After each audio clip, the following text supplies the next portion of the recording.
Introduce Fate Syewoangnuan. Fate is a graduate researcher at SUNY ESF, where he's working with DEC on the issue of invasive species post-treatment data. Fate graduated from Vassar College in 2018 with a bachelor's degree in environmental studies. He spent 2 years doing habitat surveying there. He's done work on land management, habitat restoration, and invasive species management, primarily in the Hudson Valley and the Pacific Northwest. Please welcome Fate. And we can see your screen, looks good. Perfect, thank you, Bill. Thanks for that intro. Hi, everyone, thanks for having me.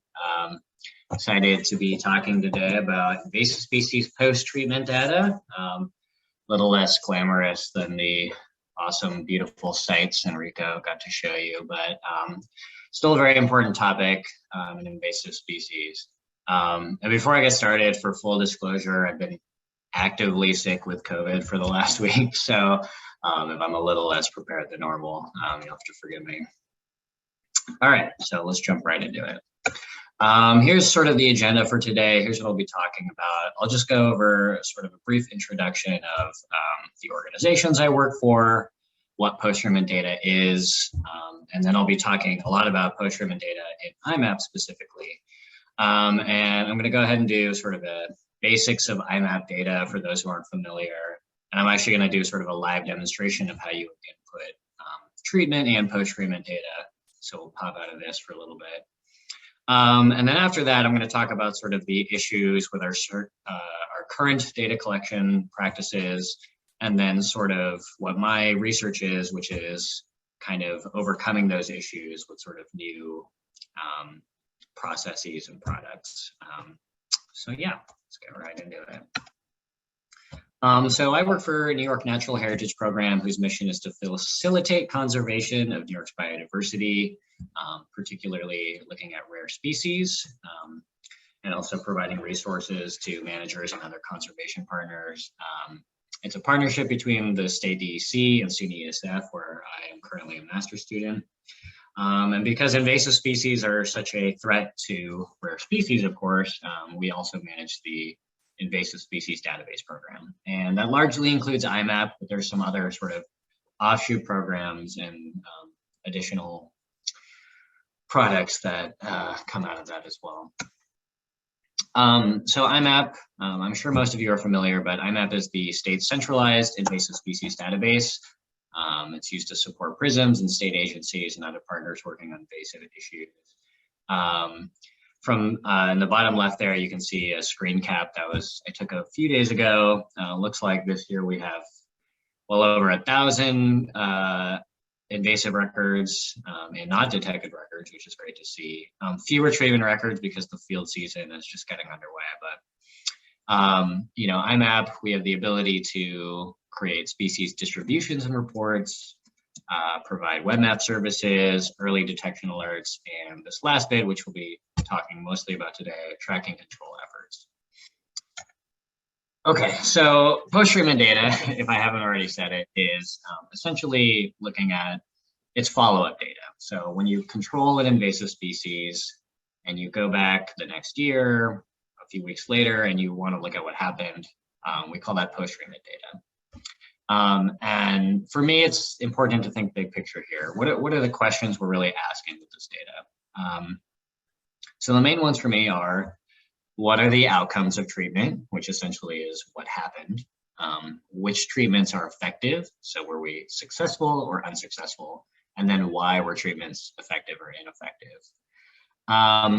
Right now, we're making really good progress, I think, on those first two questions. So what happened and what's effective? So those are the things that we can kind of control right now with the data that we do have.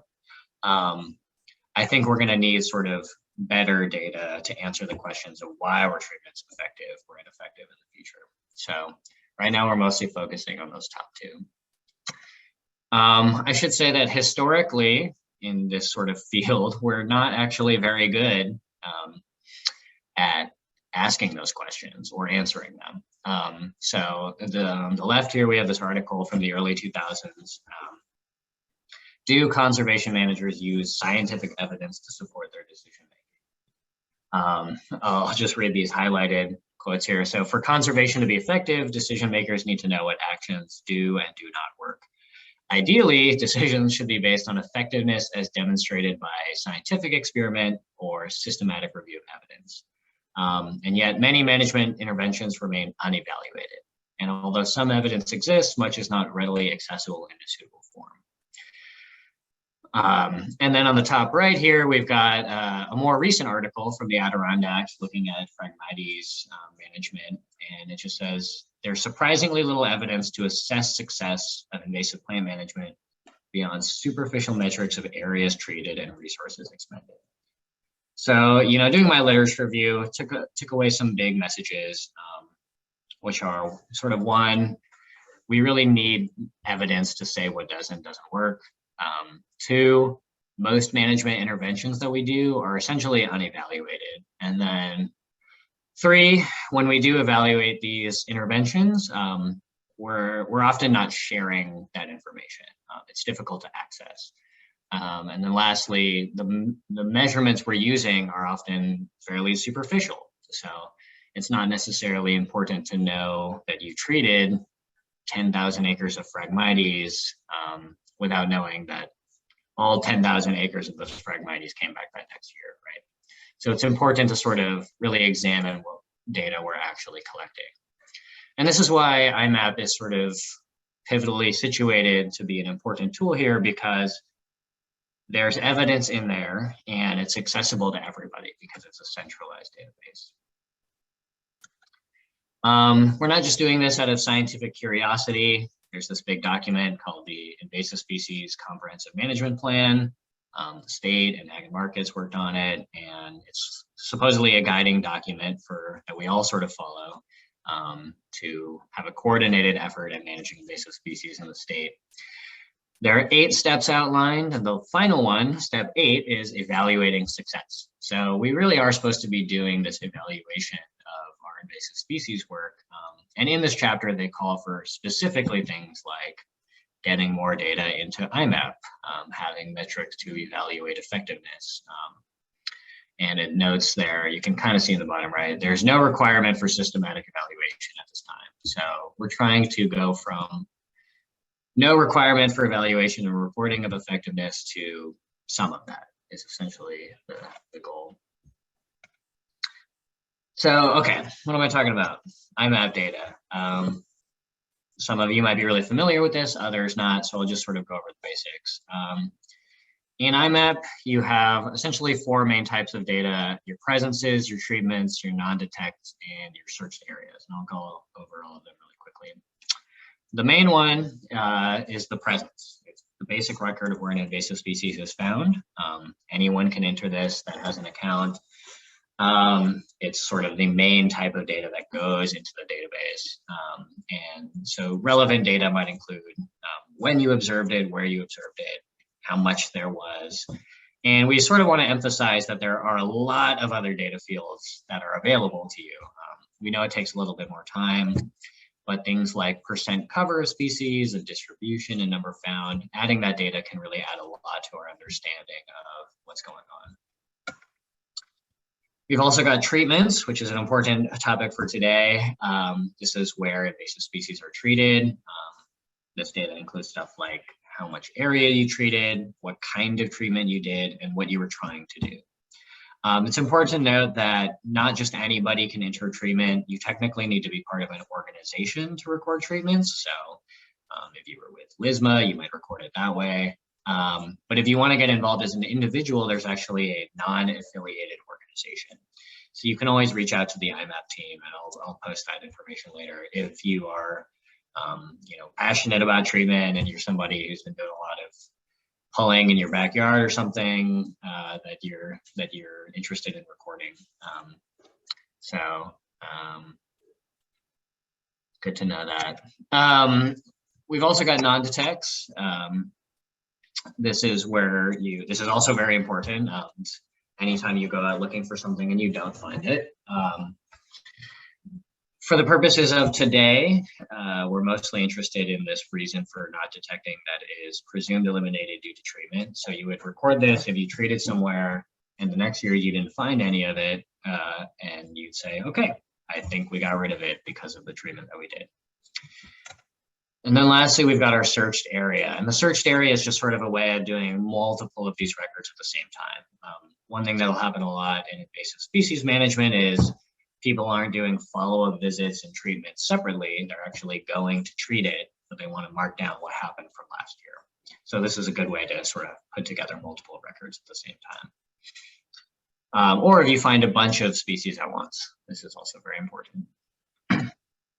Okay, so here's a real example, just sort of putting this all together. How do we visualize sort of getting information from the data, creating a sort of a story of what happened here? So I used the identify or measure tool to sort of circle all of these polygons, and it brought up these. Oh, actually, can you see my arrow? I'm going to make it visible.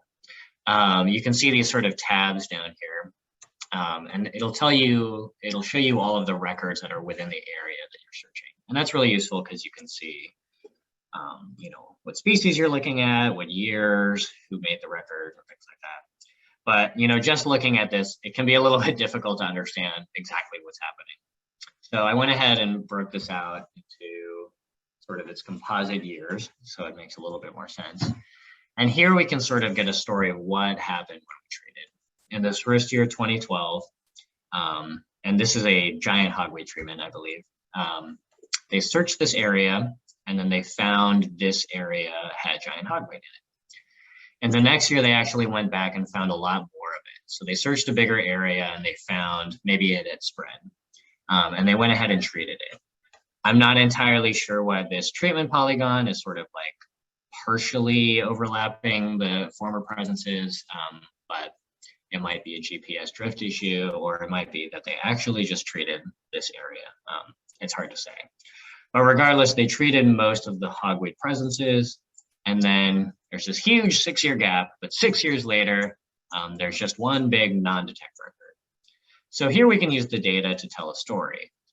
There was giant hogweed, it spread, we treated it, and now it's gone. So I would call that a pretty effective treatment right there. So that's the kind of thing we're looking for. We're hoping to sort of pull these stories out of the data. I'm actually going to hop out of this screen share and switch to another screen. I'm not savvy enough to figure out how to do this in one step, so I'll do it in two. So we're going to do a live demo. Just so you can see what I'm talking about when I'm talking about entering IMAP data. So here's me in Syracuse. I'm gonna, for this fun example, I'm just gonna hop over to SUNY ESF. Maybe some of you are familiar. Let's change that base map so we can see lots of fun tools over here on IMAP. So look, we can actually see some people reported invasives on the quad, which I think is funny. It's a big grass lawn that gets mowed every year. So hopefully, hopefully that's not actually an issue. But I'm going to go ahead and give a quick example of what it's like to create a record. So I'm going to create a multi-record searched area. We're going to say we came out and we found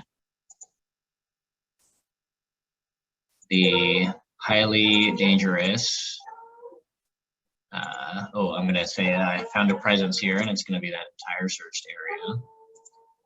Highly dangerous fake species for testing.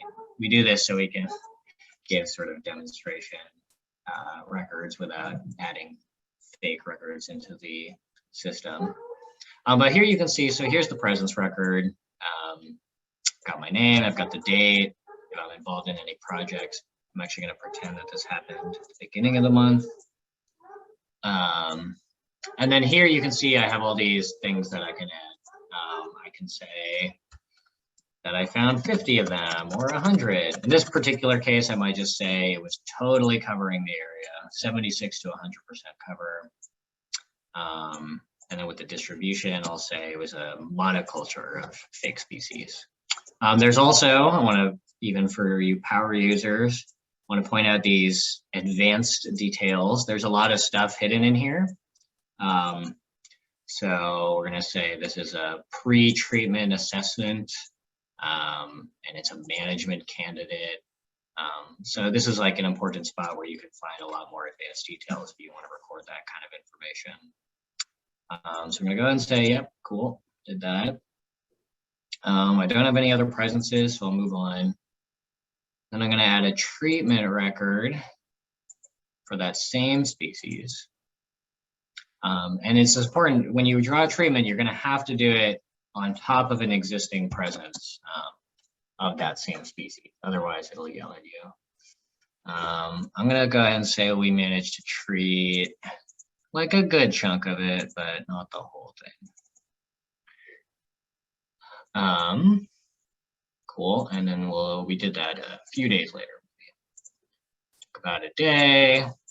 This is our first treatment. And we're trying to eradicate it, but we couldn't quite get it all today. This goal thing, I'll talk a little bit about that later, but that's important to note. It's hard to measure success towards a goal when you haven't stated your goal. So that's important to note. I'll go ahead and say that's all for there. And it was a mechanical treatment, but you can see there's all these different types, right? You can do chemical, lots of information there, or biological control. You can find the species. We've got a pretty good list here. But I'll just say it's physical. I think fire on a college campus is probably not a good idea. So we'll say we did mechanical. And we'll just say we pulled it. Good old fashioned. And yeah, we put this in the trash. Very responsible. Okay, so we have that treatment and we don't have any non-detects for this time. So I'm just gonna go ahead and skip over that. I'm gonna say that I'm done there.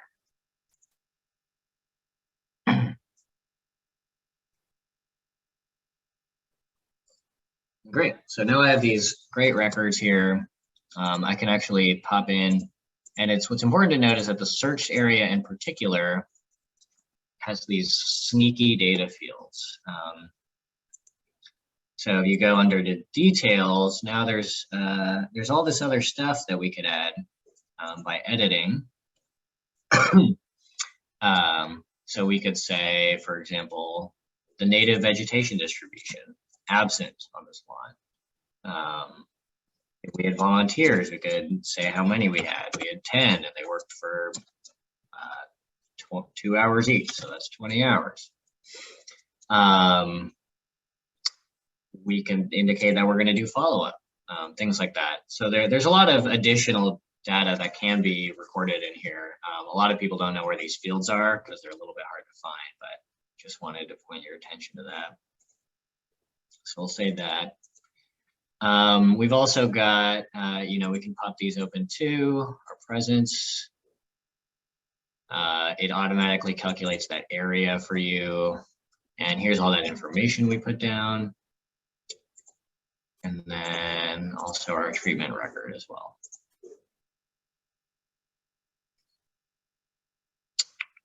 So yeah, all that information is in there and you can find it later, which is very good. I'll do one last thing. So let's say we come back, a few weeks later, which is not a typical invasive species timeline, but we went ahead and we actually didn't find it in, we'll say, most of this area that we treated. That fake species again, and this happened a few days ago maybe. Here's this all-important time search. It's important to know how long you spent looking. Hopefully it's something bigger than 1 minute or something like that. Took your time making sure it wasn't there. You could add photos, of course, and then reason for not detecting in this particular example, we would want to put presumed eliminated due to treatment because we know that we treated there. And we're trying to get more of that kind of data in there because there are a lot of non-detects, but people don't often check this. And so we don't know that people have been doing awesome treatment work necessarily, or it's kind of hard to find. So let's go ahead and put that in. And we get this handy, cool pop-up that happens. So the computer recognizes that we're adding information about a relevant species on top of an old record. So it says, looks like you did some work in an area that's been treated before. Can you add some information about the effectiveness of those treatments? Yes, I would love to do that. So it pops us over to the searched area, and here's this new thing, previous treatment follow-up, where there's all these fields. So percent treated, well, we didn't quite get around to all of it. Percent killed, we got most of it. We do still need to treat it. I do think we're impacting or mitigating those impacts, and we didn't affect anything else. And you could add comments. Often this will be something like, oh, we had issues getting the root balls up or something like that. So yeah, that's really great set of fields that can give even more information about how effective treatment is. Go ahead and save that. Cool. So that's our little example there. Just going to stop sharing it. I'll have to delete those records later. Hop back over to our presentation. Oh, and it's important to know with those presumed eliminated sites, you know, we sort of have a threshold of 3-ish years, and we're sort of looking for managers to check in with us again. And we'll sort of verify on our end if it's been 3+ years since you've detected that species, we'll officially check it over into the presumed eliminated section. And that way it'll sort of be fully marked as done with monitoring. You've treated this, and it'll sort of go off the grid until,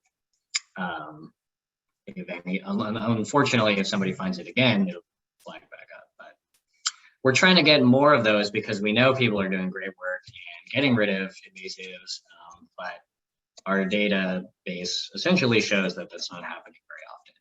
So we're trying to increase the number of stories there that we have. Okay, let's see. All right, so I've told you about all our cool tools. So what are the problems? The first problem was with interpretation. If anybody who's done fieldwork knows, it's very difficult to abstractify fieldwork. So say we have this presence here, it's totally vine dominated polygon. We go ahead and we treat all of that.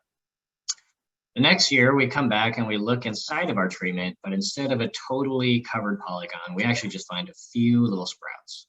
Now, people are all going to have a very different way of interpreting how to record this data. Some people might take a more sparing approach and draw it like this. Other people might draw it like that, just for the quick and easy. There's no right or wrong way to do it, but one of the main problems is that there's no standardized way to do it. And I don't know if there ever will be, but that lack of standardization creates a lot of issues down the line when you're trying to analyze the data, because if everyone's taking that data so differently, the results are going to be really wacky. And you know, this is a huge difference in the area that invasive species between these two interpretations.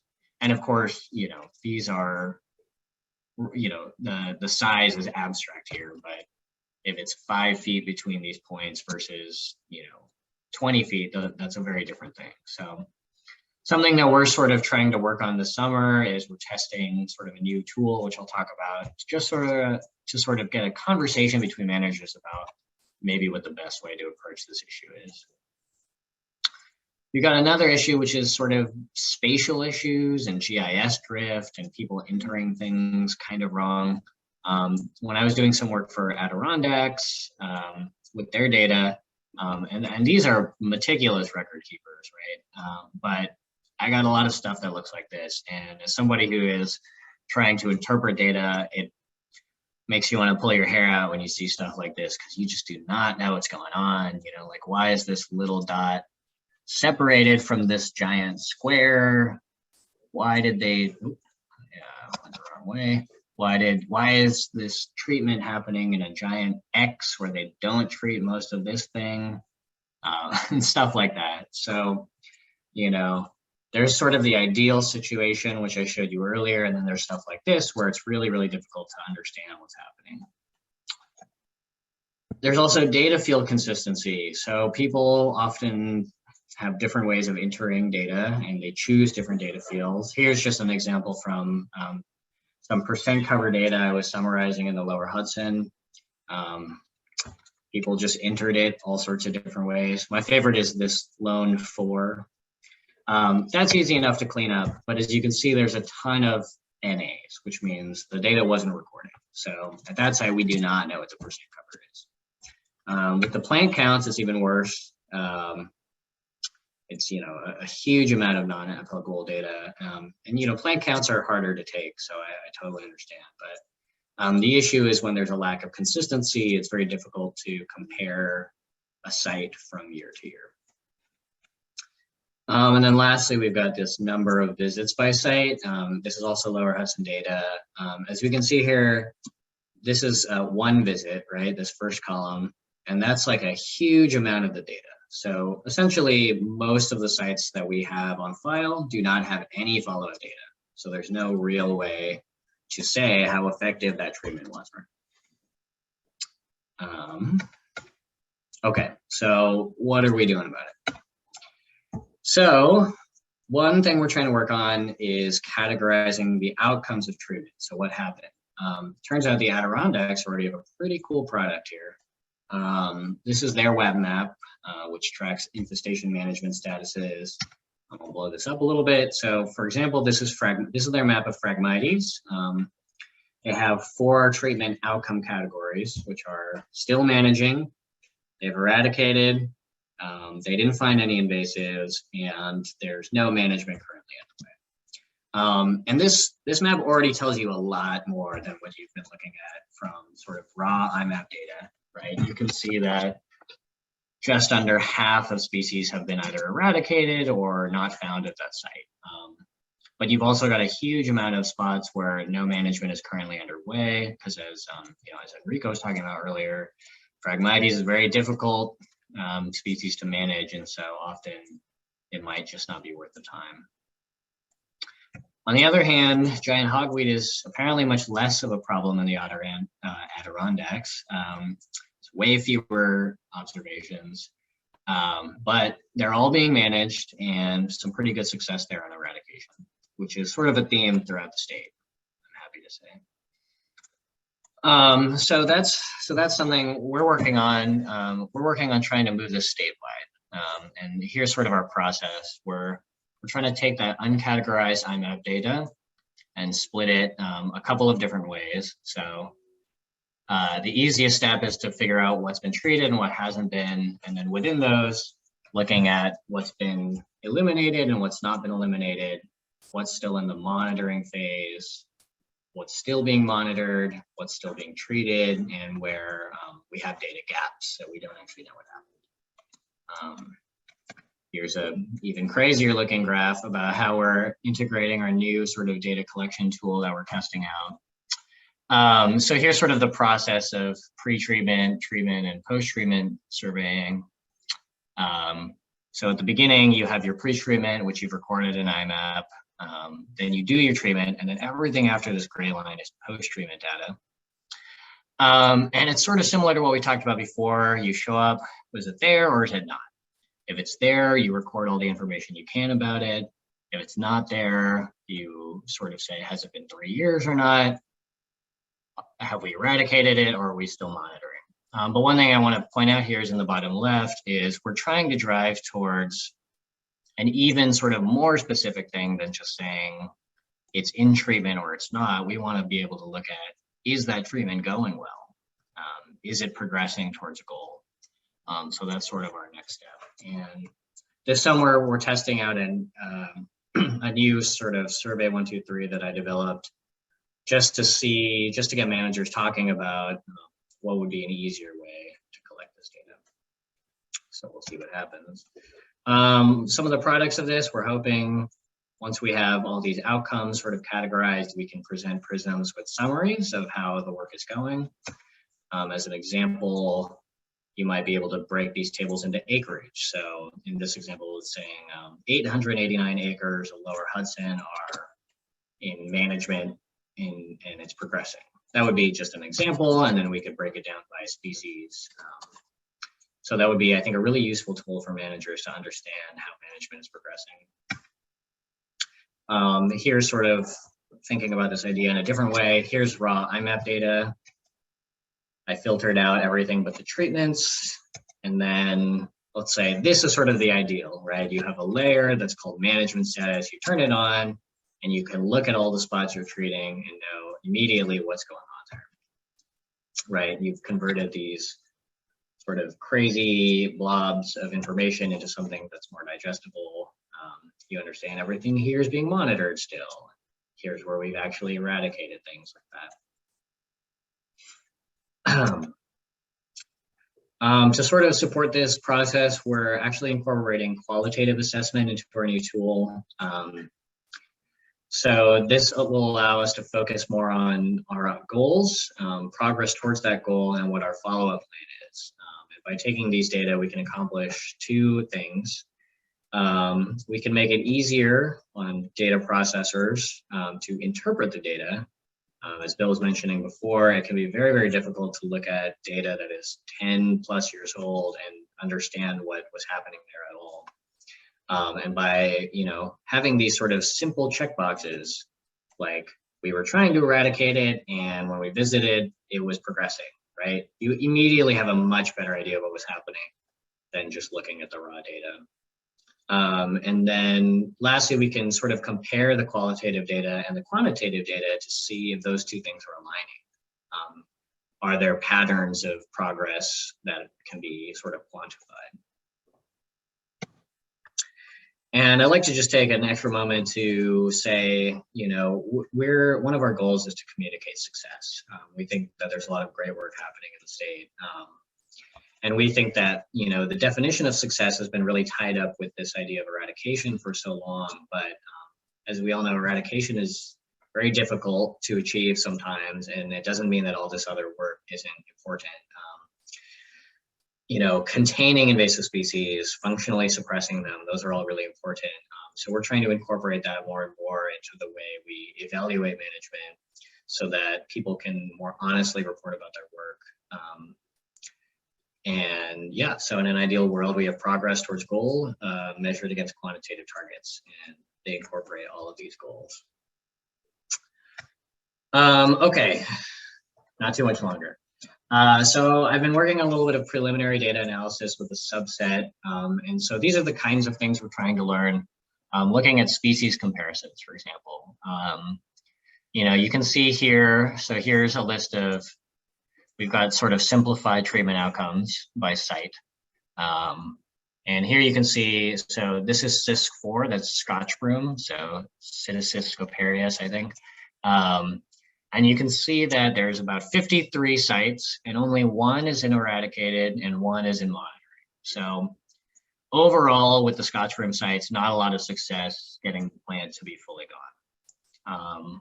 On the other hand, we've got giant hogweed, where there have been quite a few eradications. So, immediately you can see from the data that there are differences between success rates in species. I'm still poking around to get some trends, but it's a good initial look. And then down here we have number of visits. So I've highlighted this box here because most of the data lands in this 2 through 9 spot. That's sort of intuitive. Most people don't have the budget to be going to the same spot 10 plus times, but it's interesting. Most of the eradications and monitoring land in this sort of 2 through 9 spot. It's a little counterintuitive in some ways. You would think maybe, if you pulled something for 20 years, you would eventually eradicate it. But I think it just sort of speaks to the sorts of sites that you need to pull for 20 years may not be eradicatable, at least not by our current methods. So something to keep in mind.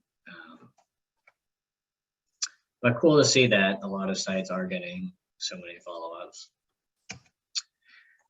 Here's sort of just some transformed data from species by square footage. You can see we actually have sort of 3 main median groups here. Oh, sorry about that. on the right here, we've got these medians that are clustered together. These are species that are mostly really high in area. Not a lot of success rate in controlling those. And then we've got sort of our middle group. And then lastly, as I mentioned earlier, that hog breed, there's been a lot of success removing those. So we can see that from the data because this sort of median value is so low. And then I've recently created, I don't know if we'll have time, hopefully we will, but I made a sort of web app where for this particular data set, I'm hoping to expand this to all of the data sets, but you can put in your site code and it'll give you this sort of graph of change over time. And this particular graph is for a Scotch broom site in Bear Mountain State Park. And it shows sort of the density adjusted area. So we're taking that percent cover and multiplying it by the area, and then we're looking at how it changes over time. And in this particular example, you can see there was a bit of a spike after the initial treatments, but for the most part, it is kind of stabilized at a low level. And then lastly, this is my last little bit, we're hoping to create a web map that'll automate some of these processes for us. One of the biggest issues is having sort of a spatial container to do analysis with. But we want to be able to merge the data that's in IMAP in such a way that we can conduct analysis on it that's not so confusing. And consistent site names can make this process easier. I was able to do all those analysis on the Lower Hudson data because they have a really specific, consistent way of taking their site names. So that can really help when you're trying to string records together.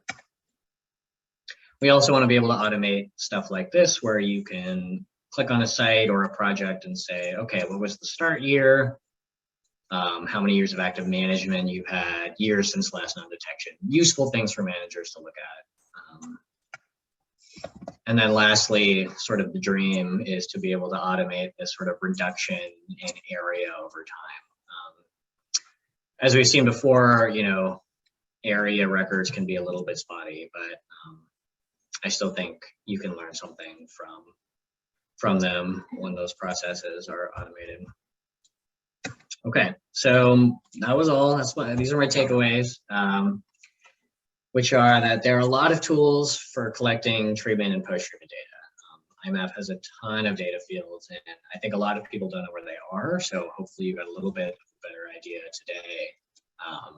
But you can reach the IMAP team at iMapInvasives. They're very responsive and have a lot of great feedback for people who have questions. Collecting a little more data can go a long way. So just by having consistent percent covers, I'm able to essentially go from just looking at presence or absence to sort of being able to analyze progress, right? Especially in a time when eradication can be so difficult. I think we need to be able to see that our work is making progress, even if it's not eradicated right away. And I can only learn if that progress is happening if we have data like percent covers or distributions. Third, we can always use more data sets. I'm always happy to accept more data, more information from people about the work they've done. Even, for example, like those volunteer polls that Enrico mentioned at CTOC, like I would love to know about those and how those turned out. Like everything helps. And then lastly, like we're figuring this out together. I don't have all the answers in terms of the best way to analyze this data is or collect it, but you know, I'm working with a lot of great people to try to figure it out. So I'm super open to feedback and conversation. And you can contact me at this email here. Apologies for the very long last name, but yeah. And I believe that's all I had.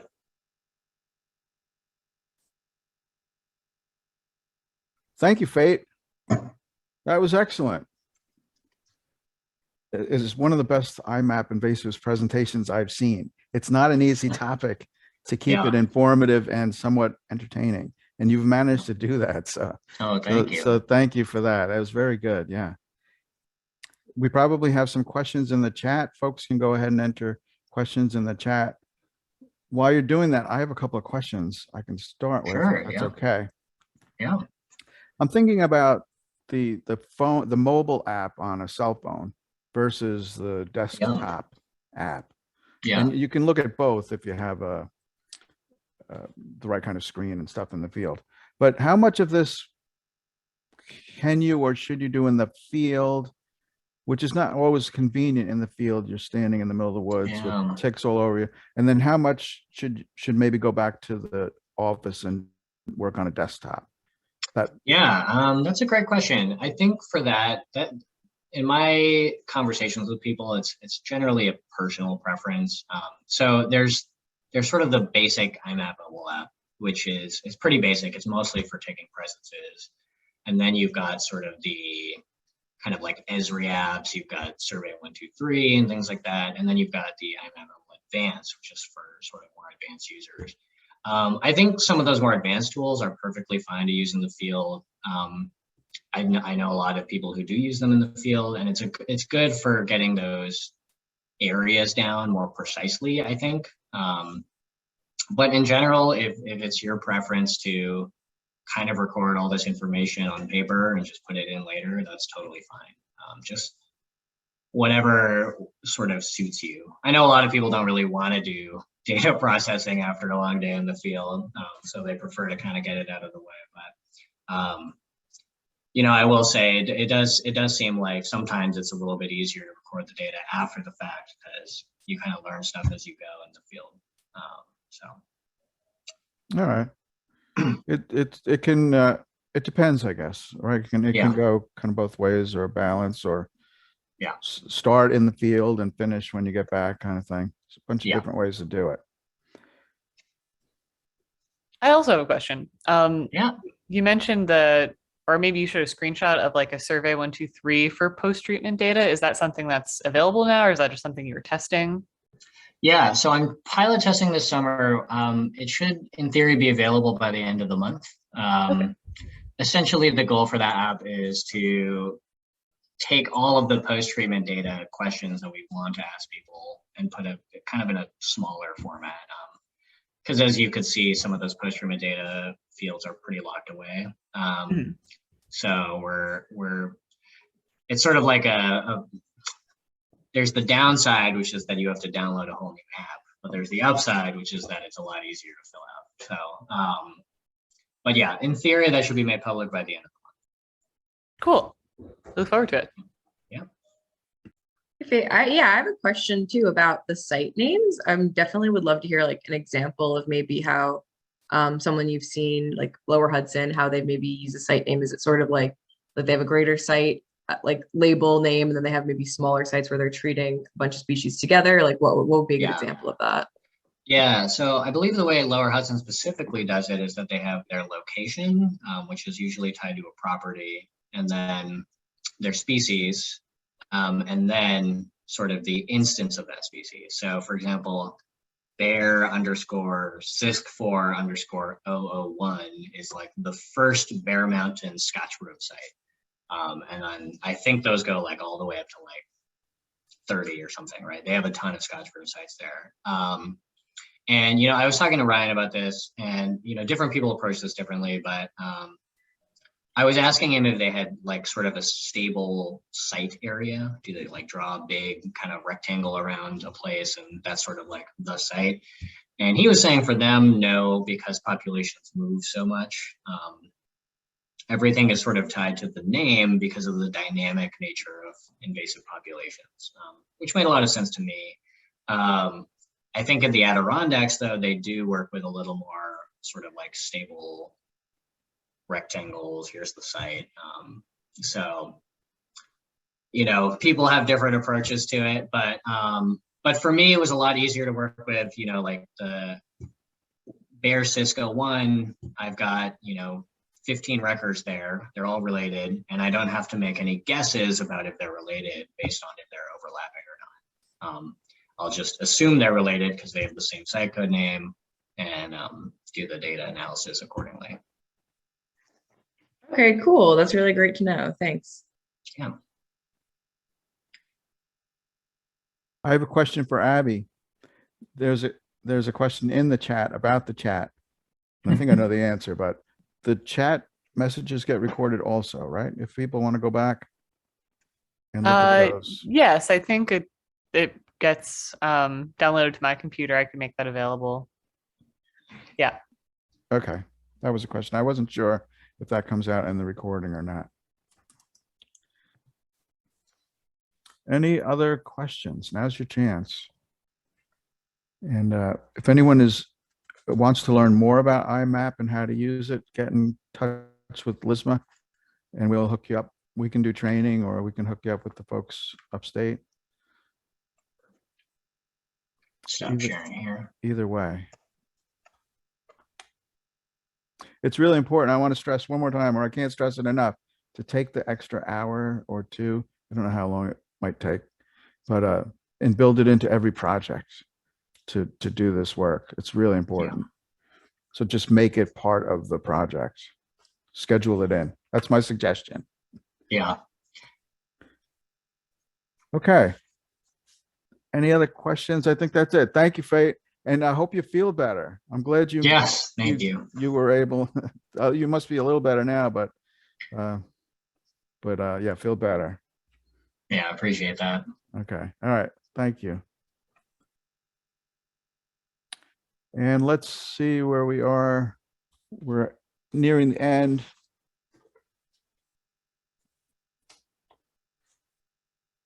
Do we have any other business that folks would want to bring up? You can turn on your mics, I suppose, if you have other business.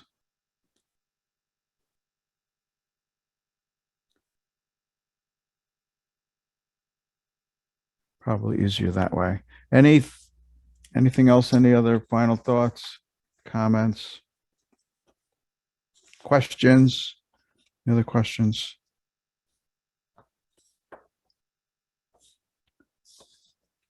And if not, Abby, we can go to the last slide there.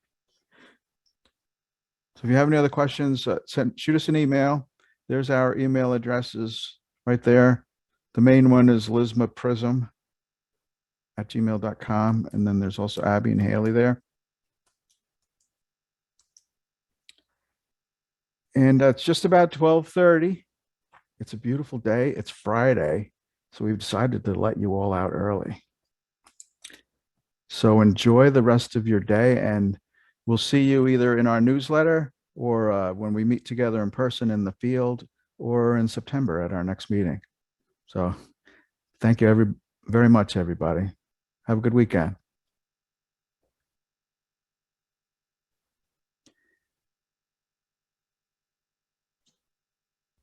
Thank you.